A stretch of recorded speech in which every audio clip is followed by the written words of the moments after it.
Hey, what's up everybody? Just wanted to give you guys a little FYI about this video. It's a little bit noisy. We shot it in a very busy area. This is where this brother makes his money. So I'm trying to bring more raw content to the channel. I'm not trying to make it look all pretty like how I was doing in 2021, you know, because this is not a pretty situation. It's serious. So I just wanted to give you a little FYI about this video. It's a little noisy. Coming to you live from the trenches, Kensington, Mount Lewis, Raw. Let's go. I got a brother that I met this morning. How you doing, brother? All right. How's it going, brother? I'm all right, thank God for life. We out here in the middle of the struggle. You see, it's real out here. Okay, brother, can you please introduce yourself? Yeah, my name is Robert. How you doing, Robert? Okay. I'm okay. Could be much better. But like you said, I'm in here, deep entrenched in the struggle, and it's not good. Yeah. So I would say I'm not doing too well. It hasn't always been like that, and so I'm trying to work my way back to the good things of life. That's awesome, brother. How old are you? I'm 54. 54. I'll be 55 in about 2 weeks. So Robert, let's get right into your story, man. Let us know, give us a backstory on you. Oh well, raised in a good family. 7 of us. 2 girls, 5 boys. Never really wanted for anything. Had a good mom and dad. Mom died early. Father died maybe 15 years ago. And kind of had our own little trucking company, demolition company.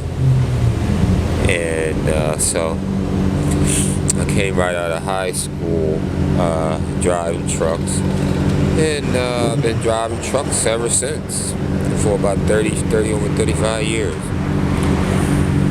And so right now I'm down because I got some health issues, and so I can't drive right now. So I'm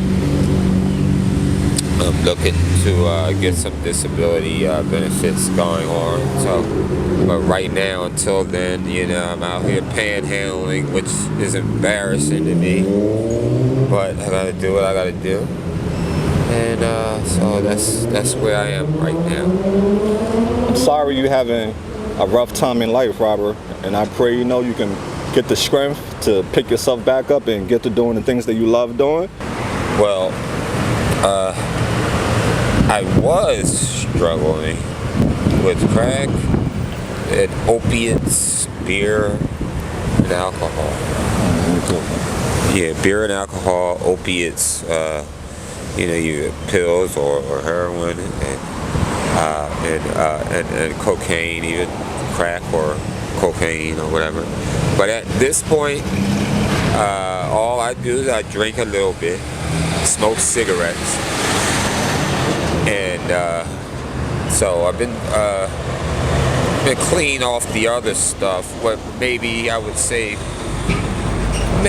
maybe close to a year. Wow, amazing, brother. How do you do it? Because you know that's the toughest fight for most people out here, man. Beating that devil. Yes. How do you do it? Well, the fentanyl and the opiates, and the dope and the heroin and all that stuff is the hardest thing to. The hardest drug to ever kick. It's mainly because you don't want to get sick.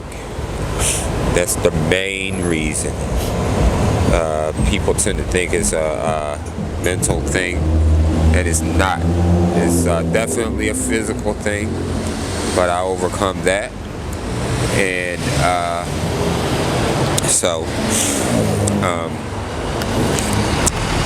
and the cocaine stuff, that was a drug that I liked, the opiates became a drug that I needed, and so I really didn't need none of it, and so that was the easy choice. And right now I have some health issues, and that I'm working on, and so that's where I stand now. What are your short-term goals right now for yourself? Short-term goals is to get some income coming in for myself. Like apply for disability and stuff. And even with that, I should be able to work part-time. So that's a thing, to get close to the Lord. That's the number one thing. And and to get an income coming in, and to get off the streets. Excellent. Get healthier. That's great. It. So you're currently out here, you're homeless? Yes. Where do you sleep? Oh boy. Ooh-wee. On a porch, on a train, in a train station, in an elevator, wherever I can stay warm right now. Yeah, Which is, I'm embarrassed to say, but that's what it is right now. I hear you, brother. I got a lot of pride, so I don't ask people, can I stay with them and stuff like that. So, and one day I'll look back at these hard times, and say I survived. Yes. By myself. Yes. Excellent, well, brother. with the Lord help too. So. With the Lord, exactly. Exactly, brother. Prayer and stuff. So, brother, you out here, you say you're homeless. So what's the worst thing that has happened to you since you've been on these Kensington streets?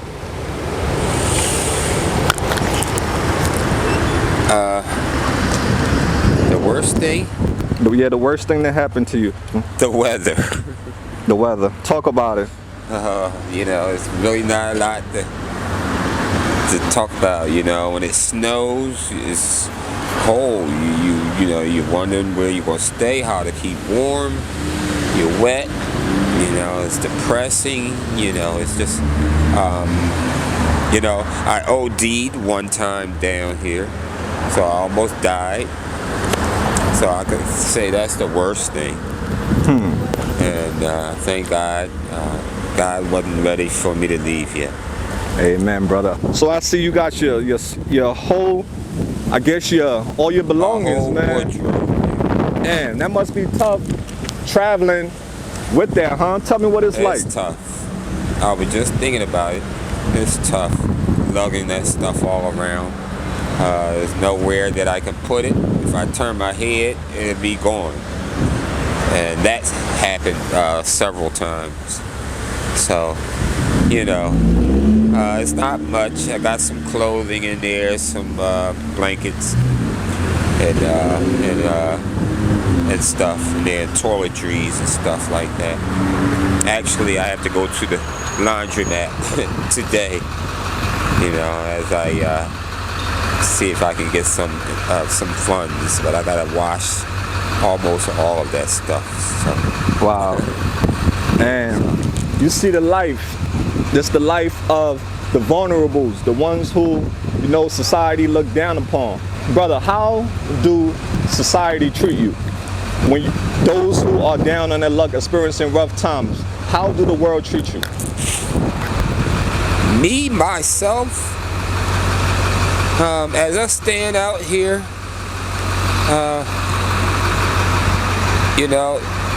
it's a mixed bag of nuts.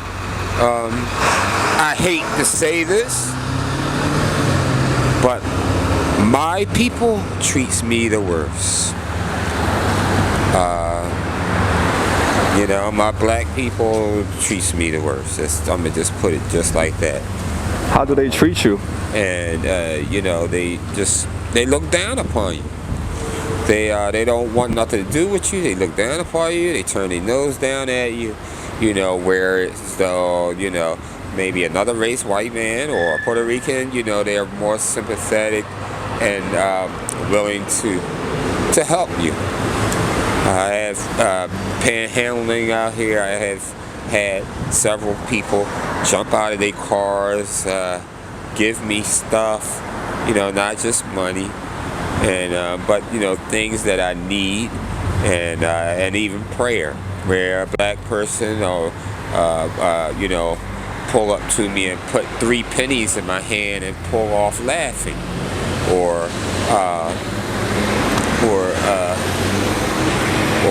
shoot me with a paintball or pellet gun, or just ride right by you,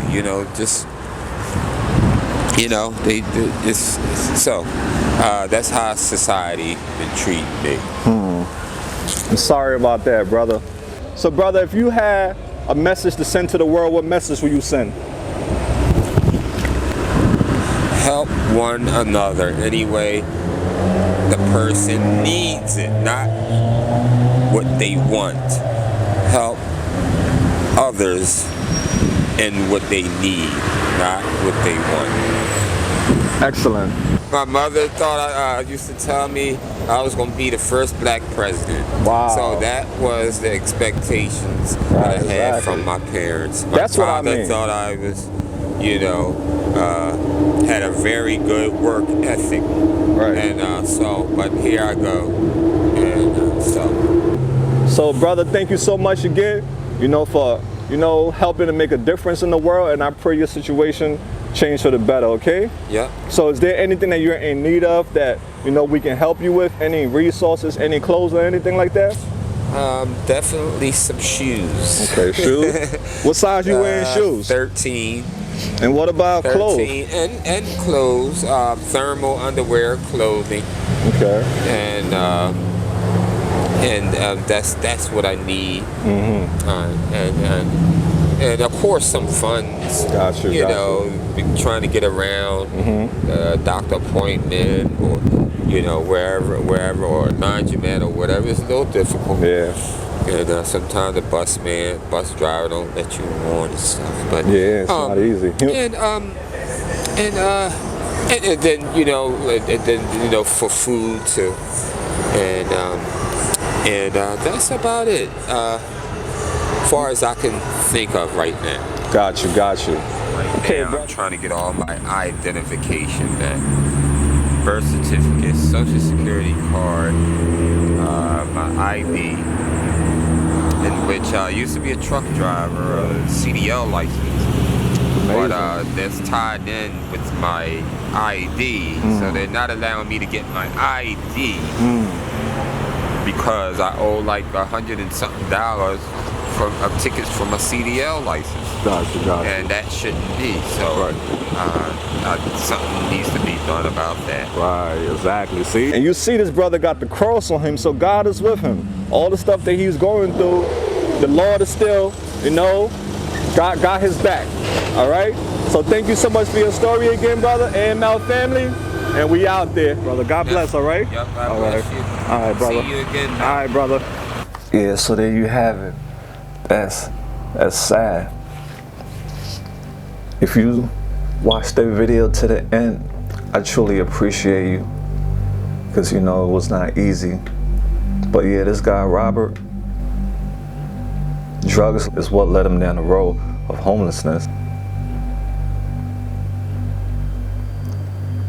Sad because he made a mistake in his life. It wasn't a choice.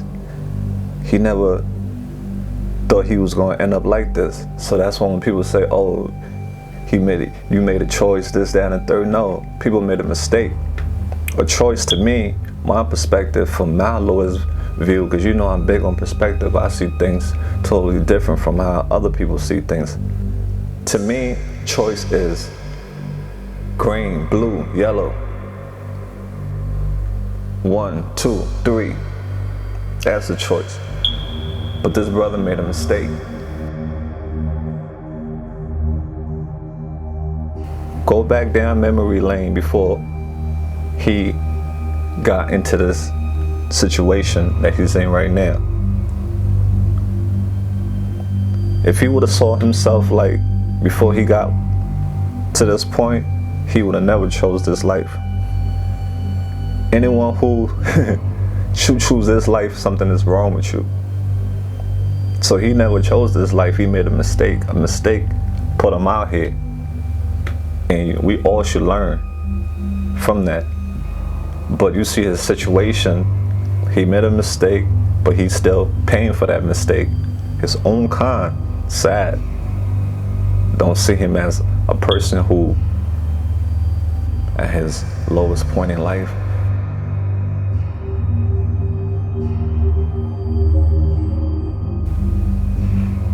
it was not a choice. And people, instead of learning from guys like Robert, because you don't know down the road what can happen to you, these people are a living example of mistakes, not choice.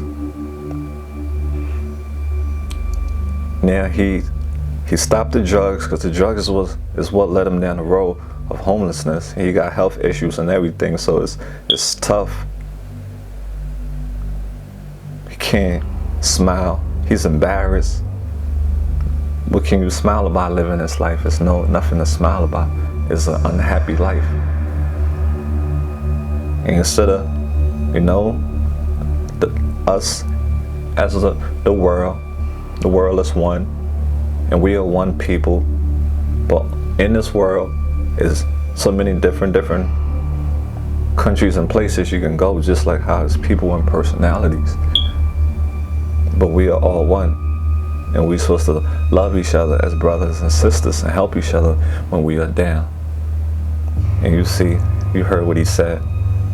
Those who help him at his lowest point in life, and how the system, is making it difficult for him to get back on his feet. So these are the things you have to sit down and take a look at. Look at the problems that these people are having.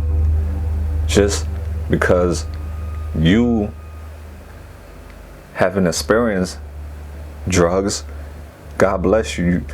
That wasn't your path in life. That wasn't supposed to happen to you.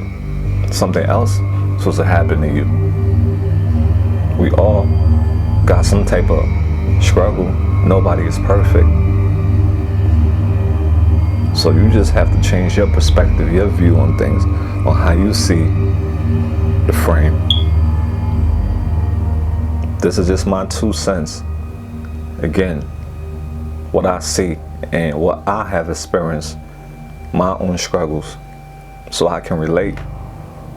Even if I couldn't relate, I would still have compassion, because I know that mistakes can happen to anyone. So there you have it, guys. I wish this brother all the best. It's a tough world out here. Nobody want to be in this situation in the street. Dangerous out there what he's doing. Cars flying up and down, and you right there.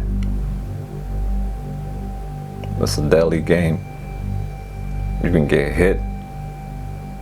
And you heard everything he said about the struggles, the rain, the weather, sleeping in elevators. It's a tough life, man.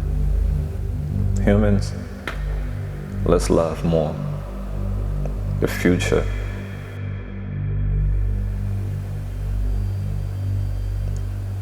And I don't like injustice. I believe in fairness. We all deserve to be treated fair, no matter what. Nobody is perfect. Love is the greatest thing you can have for a human being. So when people say, oh, I gave him 4 chances, 5 chances, 6 chances, 8 chances, so you're gonna give up because you give them so many chances and they still haven't gotten it right? Do you know what they're under control by? Do you understand how deep it is? It's not that easy. So if you love a person, you don't stop loving them. You love them to the death. And I don't care about what they put you through, because love has no limits. That's why if you don't love a person like Christ, love people, you are always judged. So Philly, brotherly love, I was sent here for a reason. I didn't choose to come to Philly. They didn't choose to come to Kensington. I was destined.